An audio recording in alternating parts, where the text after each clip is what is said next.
200 autonomous drones just neutralized NATO's most powerful fleet without firing a single shot. How do you defend against an enemy you can't even identify? A carrier strike group is moving through the North Atlantic. Layered defenses stretch across air, surface, and deep water. Destroyers track targets beyond 500 kilometers. Attack submarines operate below 300 meters. This is the most advanced naval formation on Earth. Then sonar detects contact. Small, irregular, then 5, then 20. In less than 30 seconds, that number jumps to over 200. No formation, no pattern, no clear threat signature. Some move at 20 knots in short bursts. Others drift silently. Several drop below thermal layers where detection drops by 60%.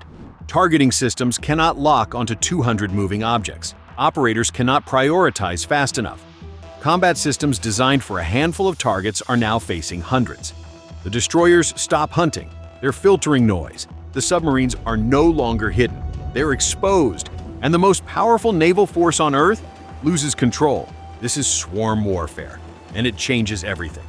For years, I have talked about systems like the Belgorod and weapons like Oreshnik as symbols of a new Russian military mindset. The Belgorod represented an extreme scale. It was not simply a submarine.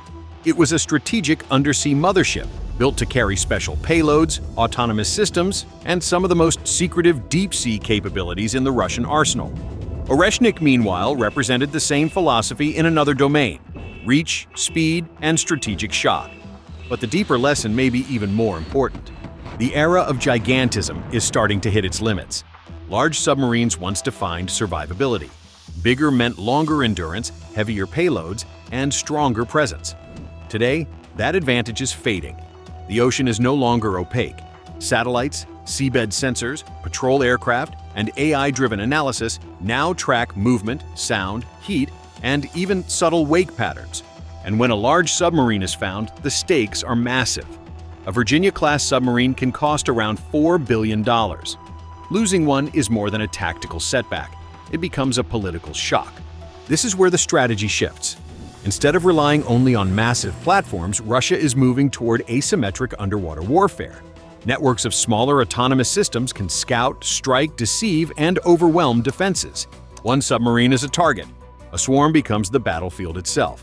And that shift matters because modern naval warfare is no longer only about destroying enemy ships. It is also about overloading enemy decision-making. If the defender must sort through hundreds of uncertain contacts, every second of confusion becomes a weapon. This is where Russia's experimental systems become far more than technical curiosities. They become the first signs of a deeper transformation. At the core of this concept is the undersea mothership.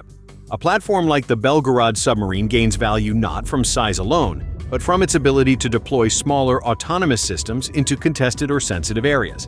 Once released, these systems disperse and operate with varying autonomy.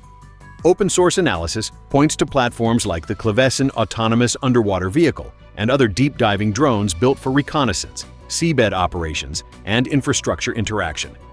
Exact specifications remain classified, but the direction is clear.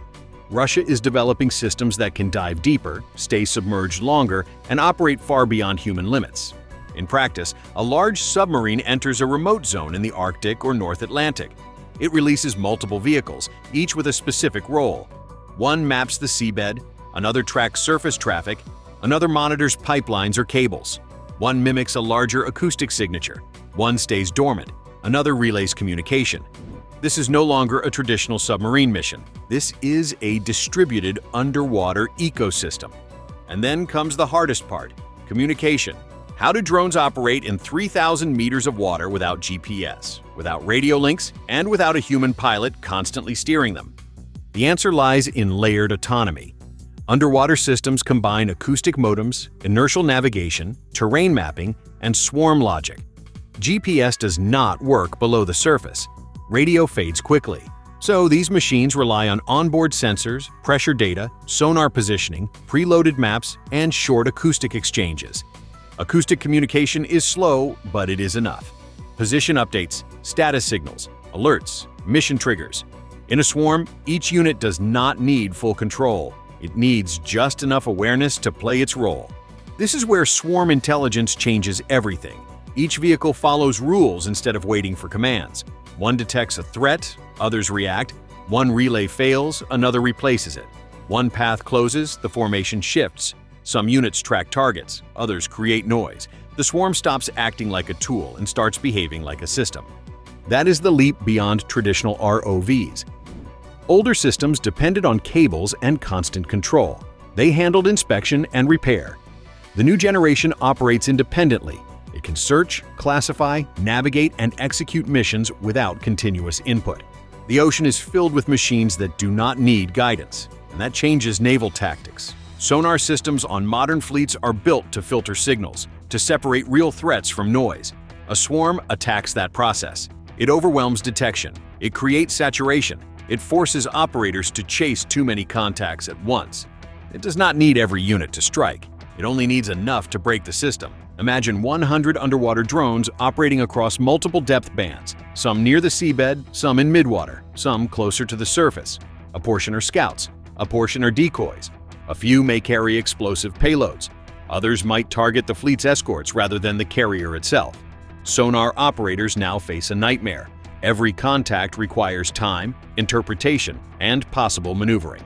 Every false positive drains attention. Every uncertain return slows the kill chain. And time is everything in naval combat. Now look at the cost equation. A Virginia-class submarine can cost several $billions. Add crew, training, maintenance, and logistics, and the lifetime cost climbs even higher. Now compare that to a swarm of 100 autonomous underwater drones. Even advanced units may cost a fraction of a single submarine. Losses are expected. That is part of the model. Their strength is in numbers. This is where the advantage shifts. Russia does not need to match NATO platform for platform. It can create a cheaper threat that forces an expensive response. Western navies may invest billions in anti-submarine warfare, surveillance networks, and fleet protection just to counter systems that are individually far less costly. And the target is not only warships. The real vulnerability lies beneath the seabed. Undersea cables carry global financial traffic, military communications, and data flows between continents. Pipelines power entire economies. Offshore infrastructure supports national resilience. A swarm does not need to destroy a carrier to shift the balance. It only needs to threaten the invisible network that modern society depends on every day. And that is exactly why undersea robotics now have geopolitical significance far beyond the Navy. So how does the United States respond? The Pentagon already sees the direction of travel. Programs focused on autonomy, unmanned teaming, and rapid mass production are moving from theory into procurement logic. Project Replicator, although often discussed in the context of air and surface systems, reflects the broader recognition that mass matters again. The United States can no longer rely only on a few premium assets. It needs scalable autonomous systems that can be fielded quickly, networked intelligently, and replaced affordably. That means the new naval arms race will not be fought only by shipyards. It will also be fought by AI labs, battery manufacturers, acoustic engineers, sensor designers, seabed mapping specialists, and software teams building autonomy stacks for machines that may never surface. The seabed is turning into the next battlefield of the superpowers, and Russia will not be alone there. China is watching closely. Beijing already invests heavily in maritime robotics, seabed sensing, and autonomous naval systems. It understands the same truth Moscow does. Undersea warfare offers the chance to bypass traditional Western strengths. If aircraft carriers dominate the visible ocean, then autonomous systems can contest the invisible one. That means the future may bring not just isolated Russian experiments, but entire families of deep-sea swarms adapted by multiple powers, integrated into anti-access strategies, and deployed around choke points, cables, ports, carrier routes, and contested Arctic or Pacific zones. The implications are massive. For 100 years, naval power was measured in size, bigger ships, heavier missiles, more visible dominance. That era is shifting. The future belongs to what cannot be seen. Tiny machines, silent networks, distributed intelligence. That is why this transition matters. Sea dominance may no longer depend on who builds the largest platform. It may depend on who deploys the smartest swarm. Russia's undersea testing signals more than a new weapon. It points to a new doctrine, one where size becomes a weakness, cost becomes a risk, and intelligent mass decides the outcome. So the question is simple: are large manned submarines becoming obsolete? Or will they dominate naval warfare in an autonomous age? Drop your take in the comments. I want to hear it.